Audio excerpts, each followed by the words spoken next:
ईसा मसीह का जन्म बेथलहम में माता मरियम के घर हुआ था। उनके जन्म को ईश्वर का आशीर्वाद माना जाता है।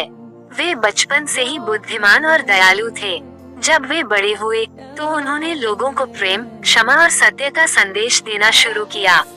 ईसा मसीह ने कई चमत्कार किए, अंधों को दृष्टि दी, बीमारों को ठीक किया और जरूरतमंदों की मदद की।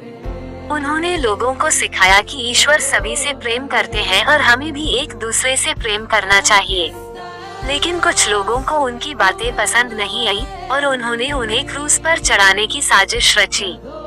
ईसा मसीह को क्रूस पर चढ़ाया गया, लेकिन उन्होंने अपने दुश्मनों को भी माफ कर दिया। 3 दिन बाद वे पुनर्जीवित हो गए और अपने शिष्यों को दर्शन दिए। उनका जीवन दुनिया भर में प्रेम और क्षमा का प्रतीक बन गया।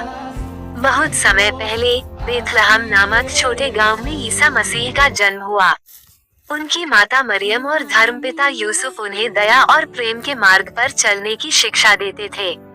बचपन से ही ईसा अलग थे। वे सभी से प्रेम करते, गरीबों की मदद करते और दूसरों को दयालु बनने की सीख देते।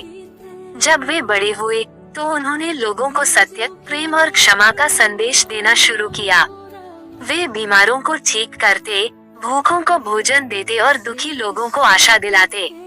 उनके चमत्कारों की खबर दूर दूर तक फैलने लगी।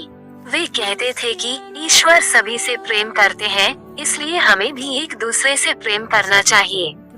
लेकिन उस समय के कुछ शासकों और धर्म गुरुओं को ये पसंद नहीं आया। उन्हें लगा कि ईसा उनकी शक्ति के लिए खतरा बन सकते हैं। उन्होंने ईसा को पकड़वाने की साजिश रची और झूठे आरोप लगाकर उन्हें मृत्यु दंड दिलवाया। ईसा मसीह को क्रूस सलीब पर चढ़ा दिया गया, लेकिन मरते समय भी उन्होंने अपने दुश्मनों के लिए प्रार्थना की और कहा, हे परमेश्वर, इन्हें क्षमा कर देना, क्योंकि ये नहीं जानते कि ये क्या कर रहे हैं। 3 दिन बाद ईसा मसीह पुनर्जीवित हो गए। यह एक चमत्कार था जिसने उनके शिष्यों और अनुयायियों को यह विश्वास दिलाया कि वे वास्तव में परमेश्वर के पुत्र थे। इसके बाद उनका संदेश दुनिया भर में फैल गया।